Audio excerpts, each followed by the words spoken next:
it's great to see everybody. It's great to live in a community where people are passionate about where they live and they're passionate about their future. And tonight's meeting, of course, is about the future of the West Main Main Street area. And we just really appreciate everybody being in attendance. I know there's a lot of different things that are compete for your time, but I really appreciate that. And I think we're going to really try to make the best use of your time, and we're not going to drone on and on. We're going to get right to the points, and then answer questions later. Let me first, before I get kicked off, my name is Keith Free. I'm the planning director for the city of Hendersonville. One of the things I'll kind of explain this process of what we'll do this evening. So what we're going to do is, this isn't a public hearing like you're maybe used to at City Hall or everything. This is just a public informational meeting about this plan, so it's kind of informal. And then what we'll do is, after I get through talking here in just a second, I will turn it over to Kevin, and I'll introduce Kevin Tilbury and Liz Tufnell. They are with Kimley Horn Consultants, and they're the consultants that have done a great job on getting the plan to this point. So we really appreciate that, and you're going to be hearing a lot from them in here in just a minute. But what we'll do is Kevin will present an overview of the plan, and then after he's done completely with that, then we'll just open up to questions that folks have. Yeah, one thing I wanted to just share is, like, you might be asking, okay, what kicked this off? Why are we doing this plan? Didn't we have an Old Town plan? You know, what about that? What's some of the things that kicked off the city to look at doing a plan that we're going to be discussing tonight? It's a couple of different things. One of them is we've consistently heard from the community, and where is our vision for Main Street, for West Main Street? You know, when will West Main Street get its time in the sun and get some attention? And then also, one of the things as well is the impetus of the Old Town Plan is actually, the Old Town Plan kind of sat dormant for a long time, but then a portion of it that dealt with a lot of the really higher density type development, just like 2 or 3 years ago, actually started activating and kicking in because of market pressures. And so one of the things that the planning staff and the Planning Commission and BOMA realized is that, wait a minute, I don't know if that plan really suits the vision that the community has for the future. So that's why we're, one of the main reasons we're looking at this plan. And then with that is that the density of housing that was being created was not really the density I think that was necessarily expected. I think the expectation was that there would be a lot of the other commercial stuff and other things that would happen as well that really with the existing plan just has not occurred.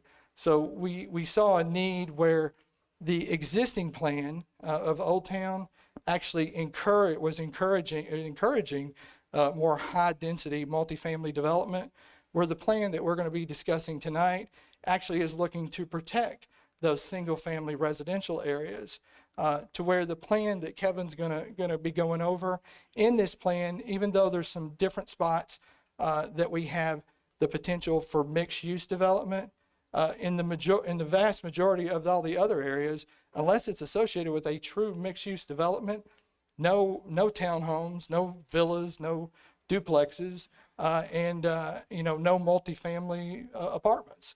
If it's not associated with a specific type of mixed-use development. So that's a big change from what we had now. And so with no further ado, I will turn it over to Kevin, and he will take it from here. Great. Mentioned my name is Kevin Tilbury with Kimley Horn. I'm just going to give you a real brief overview of the project, and then we can do, as he said, Q&A, and we can explore the plan a little bit more. But before we do, I'm just curious to know who all's in the room. I know that there's a dot map here, but let's just see a show of hands. How many of you own a business or own a property in our study area here, in this area that's outlined on the map? Okay, quite a few of you. How many of you live in this area? All right. How many of you work or go to school or do anything else here? Okay. How many of you just came because you had nothing better to do tonight? Oh, okay, one gentleman there. but the point is, you guys are all here because you have an interest in the corridor. And so what we are going to show you tonight is what we think is a very thoughtful plan. And so we're curious to get your feedback on it. So we're excited to share it with you. We'll present the plan, but before we do, we wanted to share with you a little bit of thinking in terms of why we made some of the recommendations that we did. So we'll kind of pull back the curtain on some of our analysis to share with you, what the reasoning was behind some of the plan recommendations. So as Keith mentioned, one of the reasons that we're doing the plan is there is a plan for the area, but it's a little bit outdated now, and a lot has changed since then. I mean, so much has happened in Middle Tennessee and the nation since that plan was developed, and so we felt that a fresh plan was needed to address the current situation. And he also mentioned there's some concerns that have emerged about compatibility of land uses and things like density, and so we wanted to put together a plan that might address some of those concerns as well. And as I'm sure some of you have seen, you've probably read the paper, you've seen what's going on a little bit further down the road in places like Rivergate, where, what was sort of this old, sort of out-of-style mall is slowly starting to redevelop, and you're starting to see things like multifamily coming in there and new retail and things. And so that development is creeping up Gallatin Road, up West Main. And so we wanted to have a very thoughtful plan in place, the city did, so that when that development does reach, and it's already starting to come here, when it does reach this area, we have a thoughtful plan in place that's consistent with what you will want to see happen here. And also, the city, they want to invest in this area too. And we want to make sure that we have a good plan that would guide public investment in the corridor as well, so that we get a good return on our public investment and that we create a place that you all would be happy to own property and live in. So as I mentioned, this is the study area that's divided here. So it sort of begins there at the intersection at Center Point Road, and that goes all the way to Sanders Ferry Road there at the lake. And so it's looking at all the different properties and land uses that sort of attach themselves or associated with Main Street in this area. So that's so when we talk about what we refer to as Westlake, this is the area that we're referring to, and this is the area that we developed the recommendations for. And so, as I mentioned, we wanted to put together a thoughtful plan, and we did that by looking at really three things. One, we wanted to understand what the data says about this area to guide some of the decisions. But we also wanted to understand, what does the market say? We wanted to make recommendations that were grounded in market reality. And then finally, we wanted to have a plan that reflected what the people wanted, the people who own property and that live in this area, and you all out here tonight. So those are kind of the three main pillars that we use to develop the plan recommendations. We're going to share a little bit of that with you tonight. So, and we've got a lot more information that we can share or that you can get on the website. These are just the highlights to show you what we've learned. And so when you kind of dissect the corridor and find out what's going on today, you sort of see, we know where the residential areas are today. The commercial areas are sort of strung all up and down West Main Street. And then if you look at the majority of the vacant and agricultural land, it's sort of on the south end of the corridor. And so we know that development will definitely occur in those vacant areas, but it's also going to seek out existing places through redevelopment, so tear downs and building. And so we also want to think carefully and thoughtfully about some of that red in there too, because we know it's going to turn over in the future. So we didn't look at just the vacant land, we also looked at some of the other land uses as well. So when we talk about redevelopment, one of the things that we look at is sort of how intense or how efficiently are we using the land today. And that map on the left are where buildings are right now. And we can see that it's a relatively low intensity of use. So you see a lot of the shopping centers that are surrounded by parking, and there's not a lot going on there. And so there's definitely an opportunity for a little bit of intensification there. And then the other thing is that when we talk about redevelopment, we want to track where we think that's going to happen. And that's what this map on the right side tells us. The properties that you see in red are places where the value of the land has exceeded the value of the building that it's on. And as planners and economic developers, those are sort of the areas that we know will eventually get bought up and a higher use will be put there. As long as the property owner is willing to sell, of course. And you can see there's a lot of those areas in red on the corridor. So that tells us that this area is definitely getting primed for redevelopment.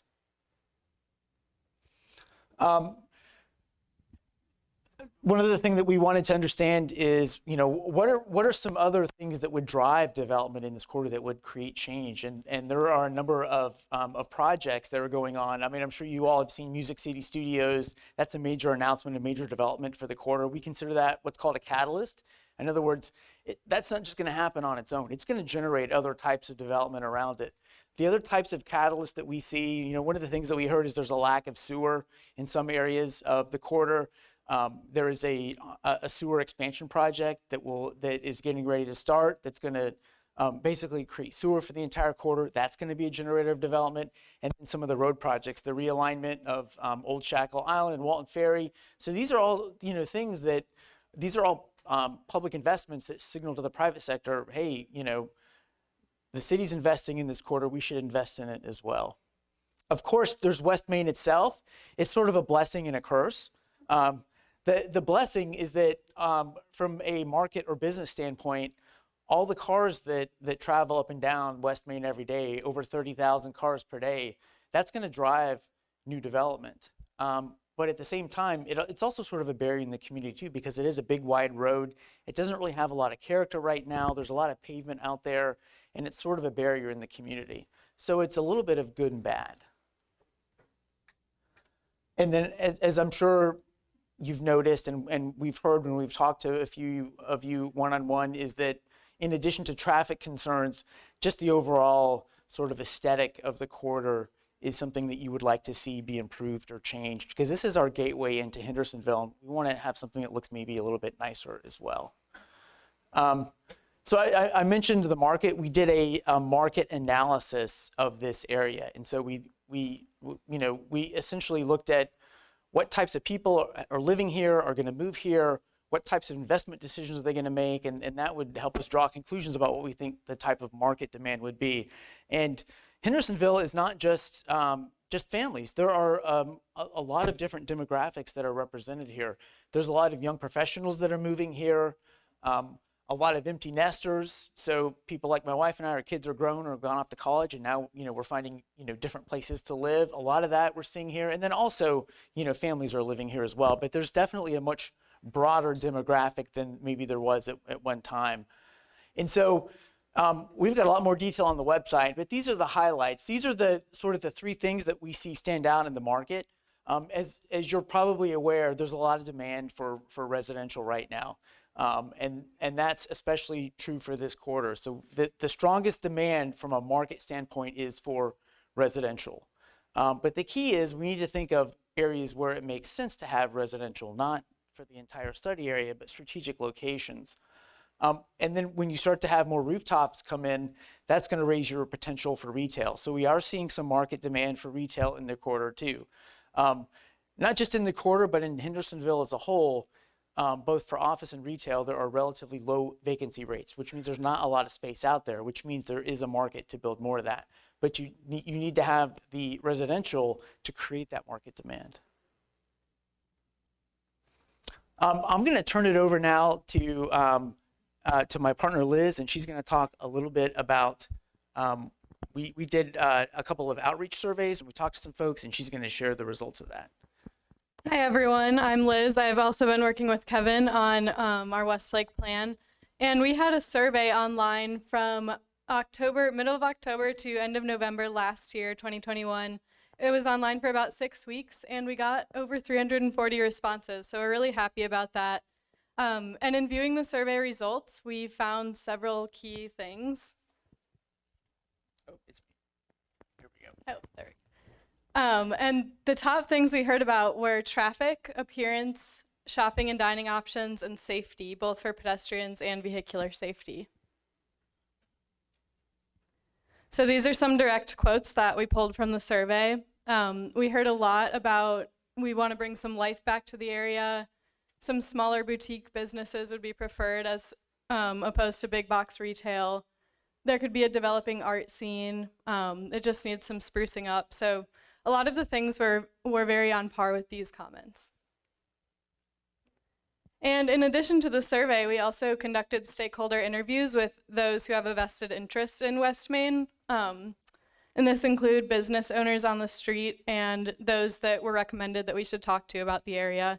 So the strengths we have noted are lower rent than most areas in the city, which could lead to smaller businesses, and a higher car count per day, which also draws more people. Some of the threats are lack of investment in the existing properties, and the current code prevents business owners from improving their buildings. So this is also something that the zoning code could help with. So kind of taking all of this into consideration, we started developing ideas for the plan, which Kevin is going to talk about now. And after, we'll have a Q&A session.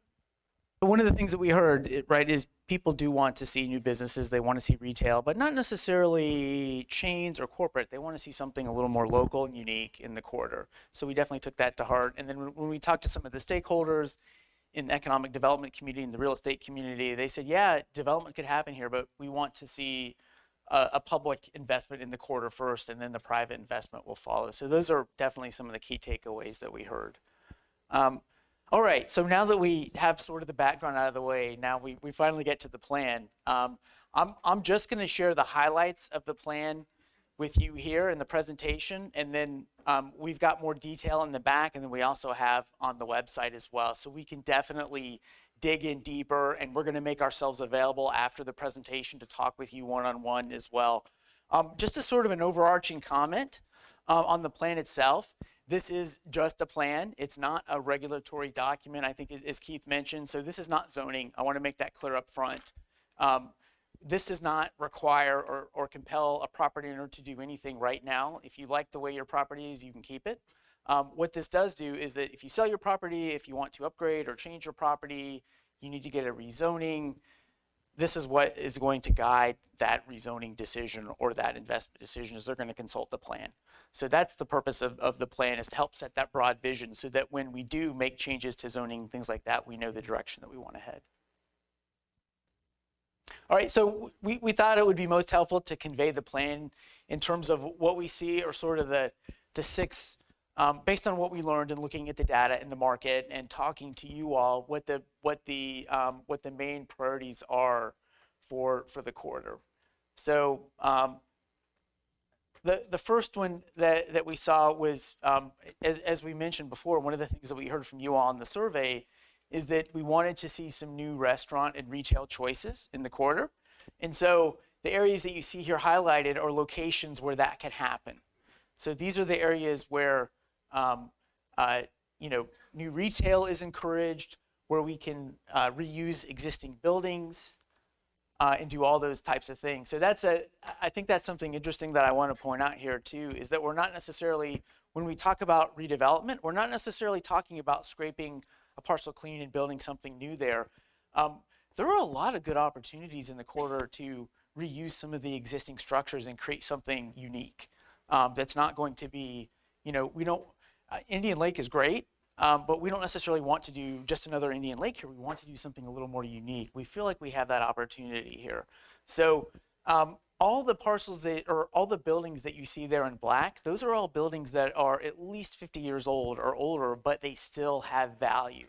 In other words, the value of the building exceeds the value of the land. And so these are places that could redevelop and be reused into something really unique and interesting. So we really see a lot of potential here for that, which we think is really exciting.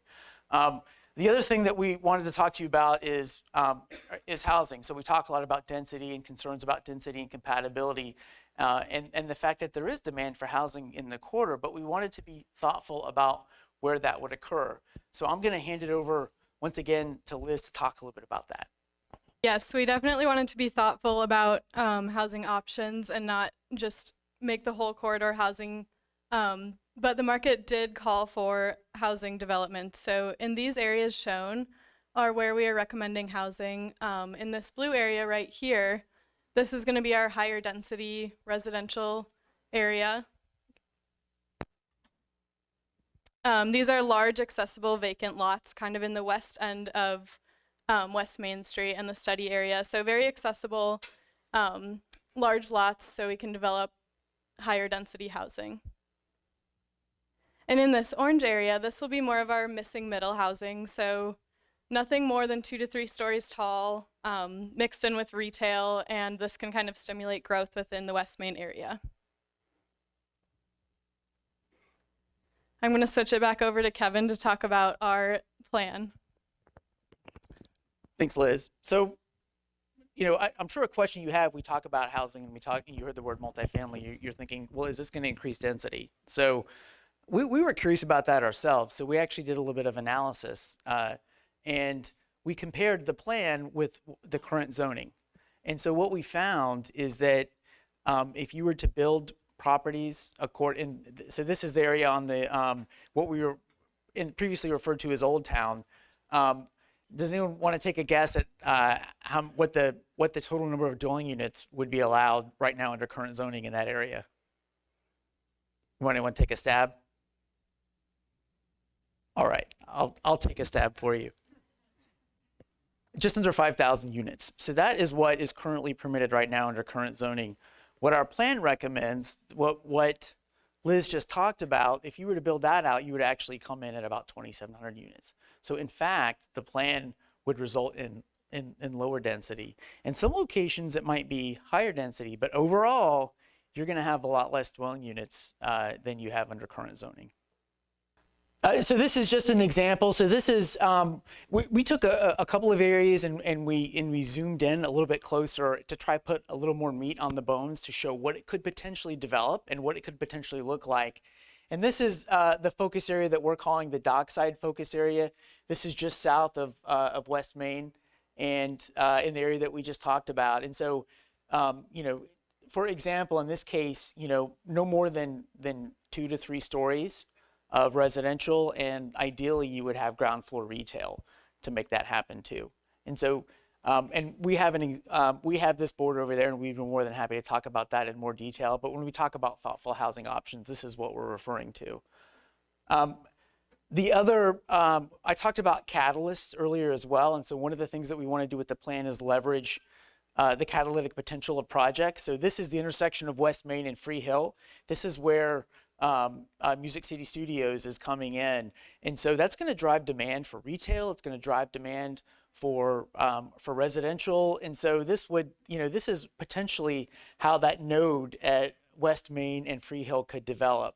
And so you can see it. We're not talking about big multi-story apartment buildings. We're talking about maybe some ground floor retail with maybe some residential on top, but nothing really overwhelming. Just like sort of a neat, unique place where you might have a restaurant and maybe some outdoor seating and things like that. One of the things that we heard today and on our survey is traffic congestion. And so one of the reasons why we have a traffic problem on West Main, sure, there are a lot of cars on West Main and they're driving through, but the other reason why is if you want to get from one location to the other, every trip has to get on West Main to get anywhere. And because that's how we built places, over the last 20, 30, 40 years, is sort of each development had its own little pod onto the main road, but they didn't really connect to each other. So if you wanted to get from, the gas station over to the shopping center, you had to hop on West Main to get anywhere. And so what we've tried to do with this plan is build in some recommendations for connectivity so that when that shopping center redevelops, there's a guide in place to develop an internal street network so you can get around without having to get on West Main. And so that's going to cut down on some of the traffic issues that we're seeing there, and at the very least not make them worse. So that's one of the important priorities of the plan. And we have more information on that we can talk about later. And then in some areas, we've actually called out areas where we see strategic investment in infrastructure that would help catalyze some of that development. So you can see this is a vision for what Imperial and Rockland could look like one day. Instead of that sort of complex intersection, maybe a roundabout with something nice in the middle, something like that. And then, lastly, one of the things that we heard and that we've absorbed is sort of the appearance and character and identity of the corridor too. So I'm going to turn it back over to Liz one last time to talk about, sort of the plan for appearance and branding. Thanks, Kevin. Yes, we definitely wanted to look into appearance and identity. That's something we heard a lot in the survey, and we also felt like this area just needed a sense of place. So we focused a lot on gateway treatments and monument signs just to give it a sense of, okay, I've arrived at a destination, especially being kind of the gateway into Hendersonville. So shown here are some examples of what monument signs could look like for each of the districts, or we could do one big one for the West Main District, and also monument signs just kind of throughout the district to show you that you're in the same place. This would also go into things like lighting that could be the same, and these wouldn't necessarily be these colors, but this is just a concept of what they could be. Thanks, Liz. All right, so just quickly, where do we go from here? What's next after tonight? So we're going to take your comments, and then if we need to go back and change some things in the plan, we will. We certainly will, and then we'll make a couple of presentations. One is that we'll go back. Members of your board and Mayor of Alderman and Planning Commission are in the room tonight, but we want to meet with them formally, and so we'll have a joint workshop with them to give them an opportunity to hear what you had to say and to provide input on the plan. And then the Planning Commission ultimately will adopt this as a document to kind of guide decisions into the future. And then they'll use this to update the land use plan, and then ultimately when when rezoning does happen, they will consult this plan to update that as well. But that's not going to happen tonight, of course. So tonight we invite you to explore the plan, to talk to us, to give us your feedback. I don't think you guys have any questions, Keith. I don't think these guys have any questions, so we can just go. No, I'm kidding. We want to pause now because I'm sure you guys do have questions. So I'm going to invite Keith to come back up, and we'll be happy to answer a few of your questions. Thank you. Okay. Yes, in the red vest. Very, very good, insightful question. The plan does, and when we were talking about commercial and retail development, everything, office is a part of all of that. And I think the important thing is going to be the incentivization of the zoning. So as Kevin had said, what this plan is, the vision for the area that kind of will set any future rezoning. The intent of the planning department would be, once this plan is approved, sometime at the first of next year, would to look at creating new zoning that would specifically be for this area, for the plan. And some of those things would include, at that time of the zoning, would be how do we incentivize offices. So there could be development incentives in the zoning ordinance that gives a push toward creating more office space or conversion of existing space into office space. But I think there is a need for that, just as you said. But that is something that we have considered in the plan. And I think when we get to the point of the zoning, the changes in the zoning, I think office will play a major role in that as well. But you're very good point. Yes, ma'am. So the question, I'll summarize it, is what is the timeline for this? So the timeline is, right now where we're at, we're in the true, not the fake, but the true public input part of this. This plan is not finished. This plan is under construction. Your input is very valuable, and it will be very impactful to the development of this plan. So November the 15th, we're going to have a joint work session with the Planning Commission and BOMA and the members of BOMA. And what that'll be, there won't be a public hearing or ability to comment or ask questions at that time, but that's a time for them to get into the plan and discuss it. And then any alterations of that after that, we would then probably in January, because we got to give a 30-day public notice. So we have to have the plan done and then give a 30-day notice before we actually have a hearing. So probably in January or February, we'll take it back to the Planning Commission, and then the Planning Commission will consider it and approve. It doesn't mean they're approving what's up here tonight. It may be some variety of this, a version of it, and they'll approve that. Then that'll set the future stage of, hey, this is how the city wants to do that. Then the Planning Commission will report forward to the Board of Mayor and Aldermen and let them know, hey, here's this plan, and we'd like for you all to consider it. BOMA will consider it, and BOMA could, they don't have to, but they could take action to approve it as well and adopt it, and then that kind of doubles down the whole thing. Then once all of that process is through, which probably would be sometime around April, then at that time, then the planning staff would start diligently looking at, okay, now we know what the plan is. Now let's create all new zoning classifications for the whole area. so that we can further the plan and look at those things like offices and retail and the different things like that. So that's that process. Now the rezoning, when the rezoning happens, so the way the rezoning, and some of you may be familiar with the rezoning process, it goes to the Planning Commission and there's public hearings. We'll notify property owners to let them know that your property is looking to be rezoned. The Planning Commission will make a recommendation to the Board of Mayor and Aldermen. It'll go to the Board of Mayor and Aldermen at 2 meetings. The second meeting they have, there'll be another public hearing, and then after that, there'll be new zoning on the property. So that's that process of where we're at. That kind of is it. Thank you. Good question. Yes, sir. Right back there. Okay. The question. Yes. Gotcha. The question was, once the plan is approved, once the zoning is approved, the plan's approved, and then maybe even the zoning's approved, then when would the city start making investments in the property? And then would those investments, would there be special assessments that would fund those different investments? So that's the question. So at this point, there's not a particular budget of what the city's going to spend. You know, every year you probably keep up with when the city does its annual budget. So this project would be like any other project. We would put things forward to implement the project, maybe some of these streetscapes, like what we're talking about, the center lines, the center medians, where we're talking about putting grassy tree line medians up and down through there, just in places, and the signage. That would be things we'd have to come up with a budget, and then we'd take that in the budget process to the Board of Mayor and Aldermen, and then they would consider that. As far as any special assessments, that's nothing that I'm aware of that's under consideration of it. And then also, I had a lot of other questions before. Just all the things that Kevin talked about and are in the plan. There are things where there will be some public investment, but this isn't something where the city's buying all this property and the city's going to develop all of this land and everything.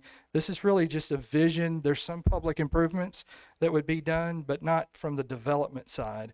This is just looking at trying to create something for the private sector. That as if they developed and redeveloped in a private sector, how we would like to see that occur. Thank you very much. In the way back there in the green sweater?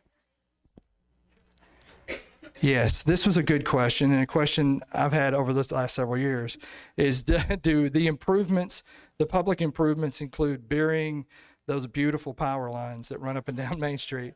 I wish it did. I think we all would like to see that. Of course, it's very expensive. At some point, there might be some points where you have some private development, depending on the size of it, that could do some of that. Otherwise, it would be something where the utility companies themselves, they're not going to go to that expense. So if it ever became a community priority, it's going to be expensive, but if it ever became a community priority, then that's something that the city would look at. But I think we all know if we could get rid of those lines, it would be great. But I think we all understand it's a significant cost.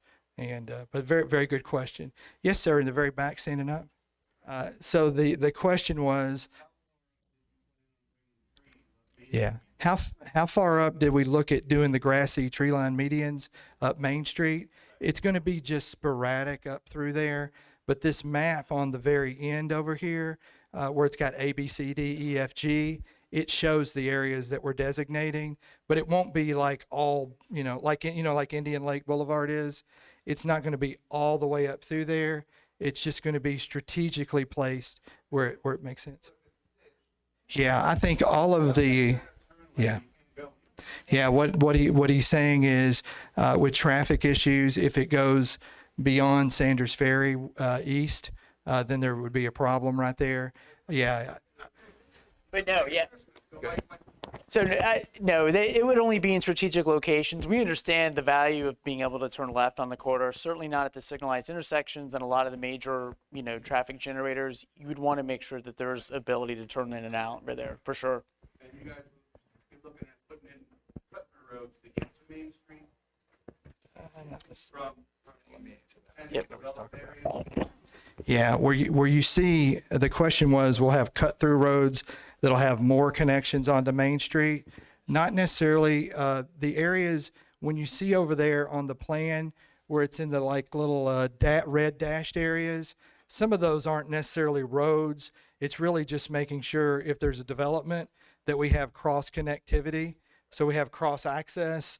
But it's not necessarily meaning we're wanting to create new intersections on Main Street. I don't think we're looking to create that at all. It would Yeah. actually reduce the number of driveways and consolidate them more into cross streets, so there would be fewer direct connections. But then also, so right now, this is the shopping center. There's a whole lot of driveways coming in and out of West Main. It would consolidate them into cross streets, and then also providing some cross parcel connectivity as well. So it wouldn't increase the access. It would more just make it more efficient onto West Main. Yes, and as you know, up and down Main Street in a lot of different areas, you have these large curb cuts, which are kind of convenient when you're coming and going, but they're extremely dangerous. And then actually we're looking to reduce a lot of those curb cuts. It makes it more attractive, but to be honest with you, it makes it safer as well. And then actually reducing curb cuts, it's shocking, but reducing curb cuts where you have less opportunity for wide open access to Main Street will actually improve traffic flow on Main Street. That actually has a significant impact when you have all those open curb cuts. We'll take another, yes, right in the glasses. Yes. The question is on the area right here that's in the dock side, that's on the lakeside front, is I think the question was, hey, why are you doing multifamily over there in a mixed use development? One thing just to point out, this is just the concept at which we have, today. Your comments, the question you just had, sir, and then, completing that survey monkey so we can get that information back and filling out some of this different information. If that's something that no residential at that specific location is really important to let us know. I think really going back in the creation of the plan that you're looking at tonight, the consultants were looking at the comments that we had early on, and part of that was, and I've had this consistently over the years, is, hey, why aren't you doing anything on the lakefront? Why does it look like it is? Why can't we have more investment there? In order to get the kind of investment that I think people consistently say, why isn't the city doing it? It takes a mixed use kind of development to do that, but it's just understanding if we take at this location, we say no mixed use resident, even as a part of a larger true mixed use development, then that's okay, but it will potentially impede a potential catalyst project that could maybe get us to the point of where we are. And the question was, hey, there doesn't look like there's a lot of parking on that. Where are people going to park? It's just looking at this from a conceptual standpoint, but that the adequate parking for those particular buildings, it's not overparked, but as far as being way underparked, on this. And again, this is just conceptual. And these buildings that are listed here, most of those they're 2-story, 3-story at the max. And I think this, the number of stories and looking at it, I think what we came up through this process is, we don't really want 4 or 5, 6-story buildings, even if they're really nice. I don't know that fits the scale of what we want. So really having no more than 3 stories. But thank you, sir. Yes, in the very, very back. He said we did a great job so far. I just want to get that. Thank you. Thank you. That's a good question, and I'll let Kevin answer that. But let me repeat the question. The question is, hey, just in that dockside area, you're reducing in half what the number of units that could be constructed, and then you're talking about this plan and future zoning, cutting that in half. How are you going to make all this work? Because you need residential to drive the restaurants and the things like that. So that's the question that the gentleman had. Yeah, that's a great question. And I think that gets into more when we talk about thoughtful housing options. So it seems like a lot of the concern that we're hearing about the new rooftops and the density is on the peninsula, as this gentleman said. And so what you see here on the map are the locations where we think that those rooftops would tend to make more sense in terms of where you might see multifamily what we called missing middle, which would be more like townhomes, single family attached, those types of things, and not on the peninsula, but rather in here. And so this plan would guide those sorts of decisions so that when the development does start to come up West Main and you see, folks applying for rezoning, that they would consult this map and say, okay, this is where multifamily makes sense.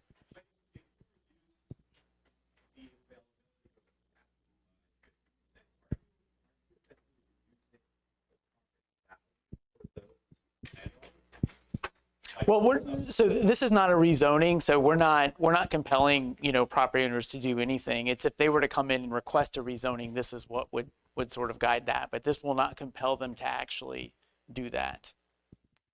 Yeah. Oh, and I'm sorry. The question was, I should probably repeat the question too.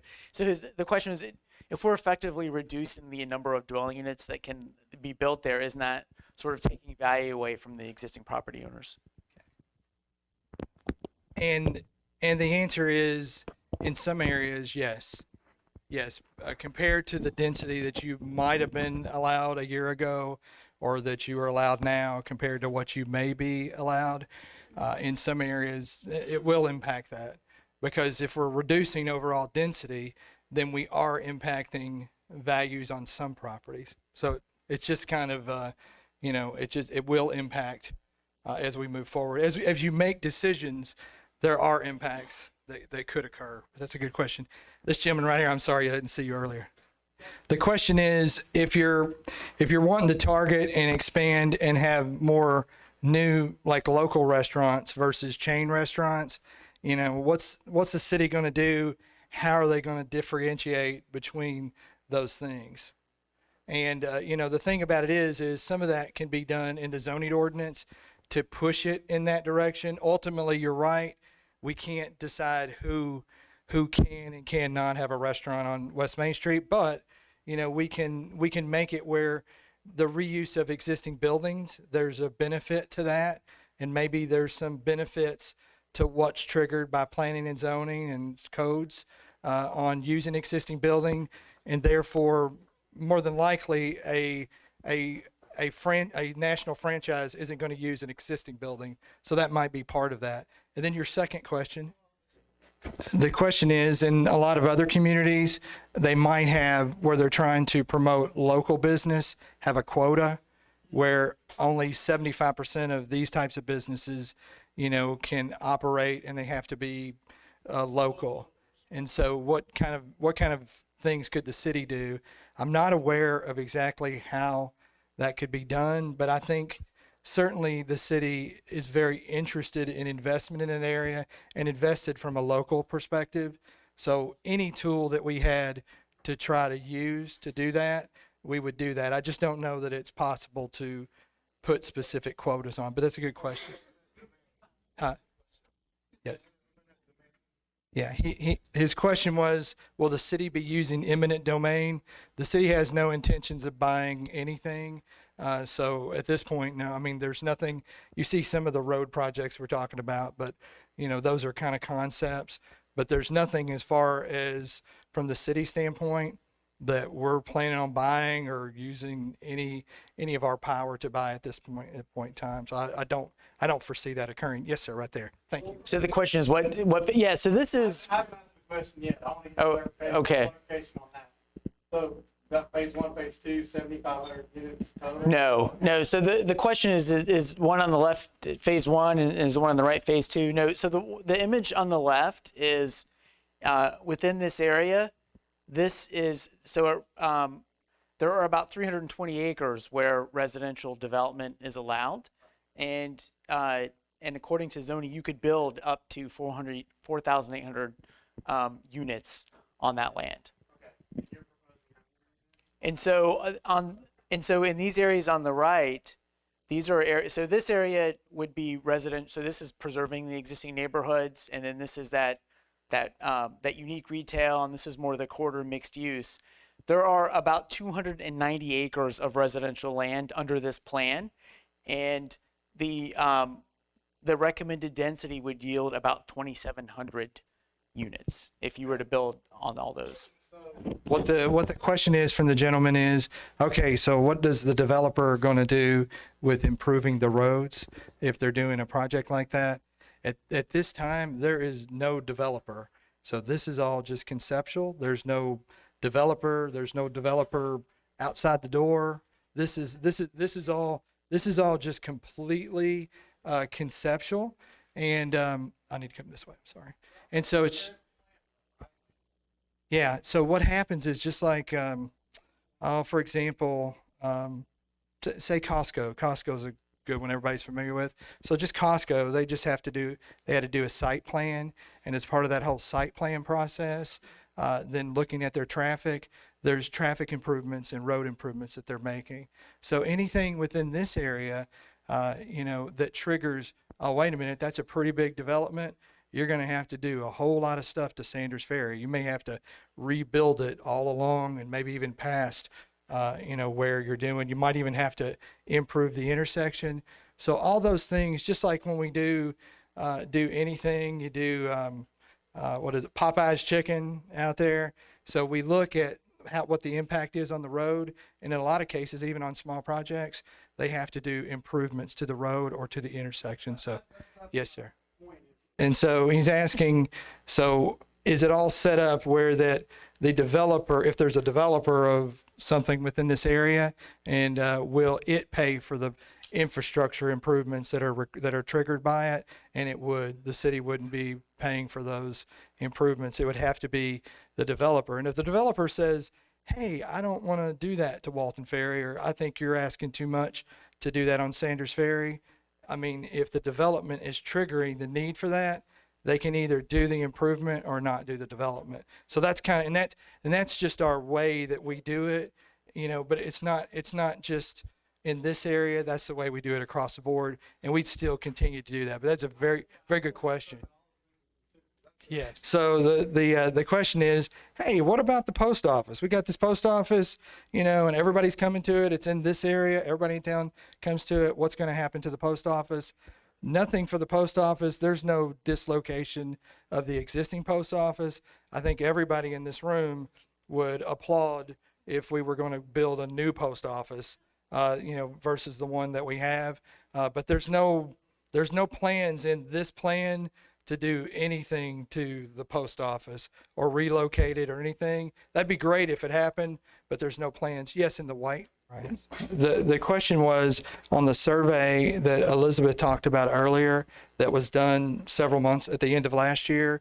Who were those folks that were doing that? I think a lot of them were in this area, but it was across the city. Yes. And then the question was, I think, in regards to housing, and then how did that reflect the housing? I can tell you on the surveys, which impacted this plan and kind of addresses the question the gentleman had earlier on, hey, why are you cutting the residential, and you're wanting to get all these other things? Don't you need the residential? One of the reasons that we have that significantly reduced is that's what people were saying. They were saying we don't want more housing choice on Main Street. So basically it was very heavily weighted with all the people that responded, that really housing was extremely low, and that actually I think they wanted to see less housing within that. So that's kind of what happened. Yes, sir. Yes, we'll get over there. Yes, ma'am, right there. The question is the 2,700 dwelling units, is that just in Dockside, or is it in the other areas? That's just for Dockside, and we chose to focus on that because that's where a lot of the concern is.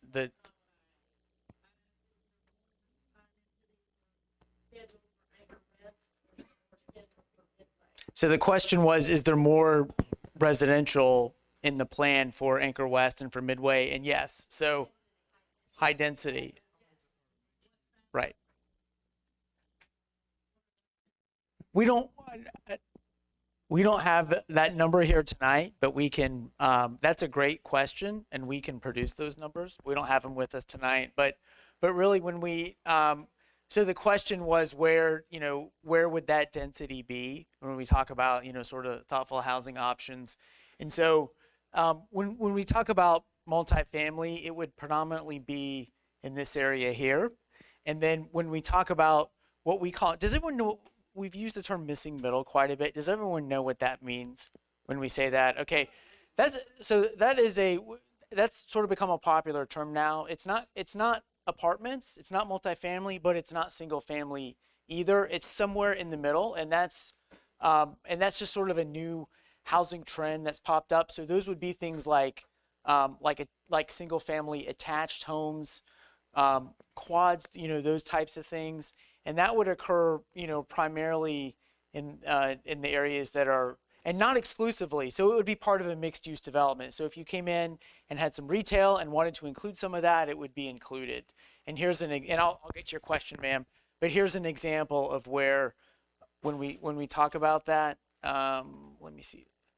So this is at Freehill Road that I mentioned. It's predominantly retail, but then you could have a few residential options, but it's not a high-rise apartment building or anything like that. Yes. Let me just address that just really quickly. Is the areas with the residential, with the plan, the only areas we're looking at where there would be residential are those 3 areas that are in those identified 3 focus areas, and it have to be part of a larger mixed-use development, not just apartments. Not just apartments or anything like that. So I wanted to make sure that was not just all up and down Main Street. It would only be in those focused areas. Yeah, let's go ahead and go ahead, ma'am. It's not so. Suggests that it could be residential. And I'm thinking about the old nursing home property. It's 5 acres, Yes, and that could easily be rezoned. right. She's talking about, And right. there's a lot down there. The really important part of this is important to get this concept of what the plan's going to be, but that zoning that's going to be placed on the properties within this whole plan area, that's going to define all those specific things that are going to occur. So I totally understand what you're saying, but no, I mean, that area is the opportunity for those things, but the concept areas that we've called out, those are the areas where we're saying, here's where we think, just focus it right here, not have it all up and down Main Street. Yes, been in the purple back there.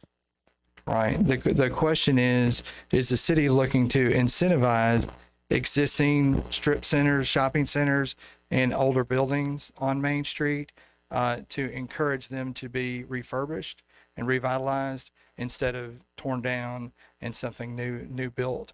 I think that's very possible when the zoning of the property happens, is to do that in the zoning to give a lot of opportunity to do that, so that you don't, not in a situation where you've got an old building and you're wanting to do some new use in it, and then we're saying, hey, you're going to have to do all of this and it costs all this money, which would then push it, in that it could potentially push in the other direction. So I don't know that there would be financial incentives, but potentially I think there could be development incentives that could be associated with that.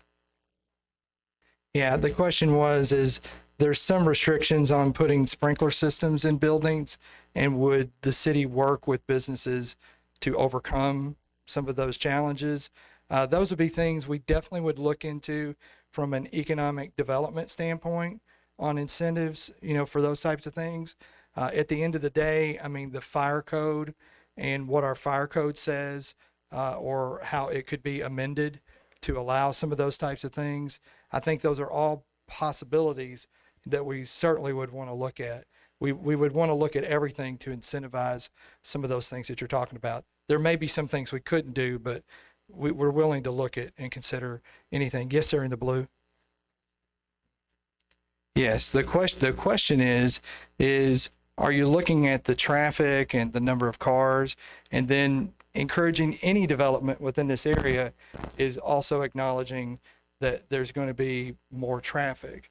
But are we looking at the statistics of that and taking that into consideration?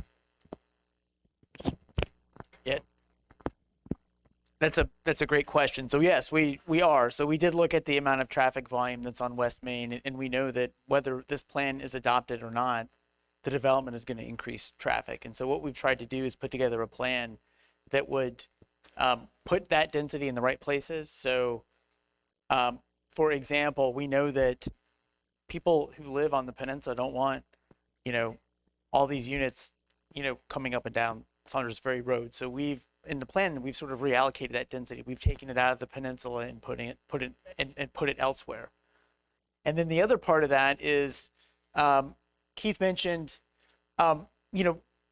we want development to pay for transportation improvements, but right now we don't have a plan for that. So if a Costco were to come in, how would we inform them on, what to do? How do we improve the transportation situation?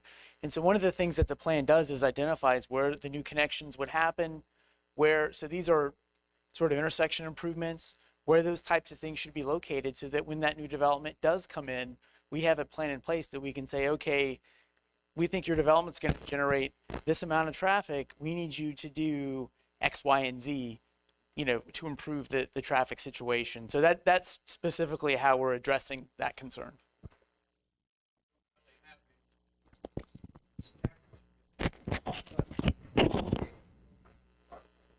Yes. The question is about the improvement to Rockland Road, where Rockland Road comes off of just the improvement of Rockland Road all the way from Main Street into Imperial. The old improvement that was looked at several years ago, that was significant, involved the bridge and all kinds of things. That has been stepped back, and it's more a lighter improvement, looking at shoulders and looking at where the intersections are. So it's not, it's an improvement, but it's not multi-laning that. So it's a little bit more limited within the existing right-of-way, I believe, to that. So it's not adding a bunch of lanes. Yes, sir. Thank you very much for your question. Yeah, the question is, again, on the I think the 320 acres and the 290 acres, where's the 30 acres? Yeah. Yeah. So the question is what the difference between the 290 and the 320. So if you look in this area here right now, if you look at the existing zoning, which is here, 320 of these acres are currently permitted or allowed for residential. And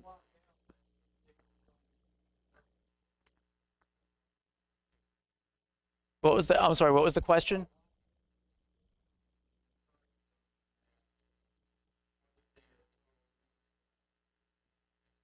On this map, if you were to block, it would probably be a little bit under 4,800. But this is what you can build right now in this area. And well, so the difference is, the reason why this is only 290 is because there's only under the proposed plan, only about 290 of those acres would be eligible for residential development, and then it would develop at 2,700 units. So that's why there's a difference between the two. Does that make sense?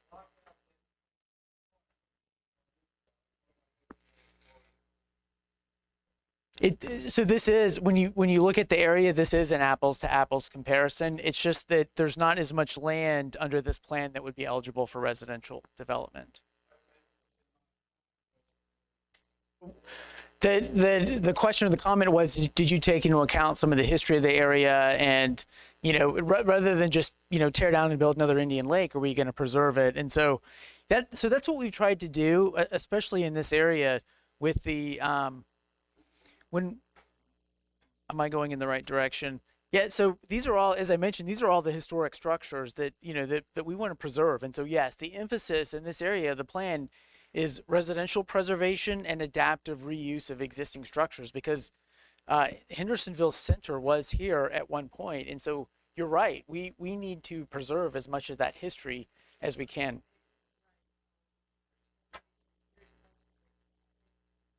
Yeah, that's a commercialization through conservation. That's a great concept. So awesome, thank you. We know that there are still more questions. So also, if you go to the planning department on the website, Keith's phone number is on there. And here is, if you want to view the plan online, you can scan the QR code, and it's on the card as well.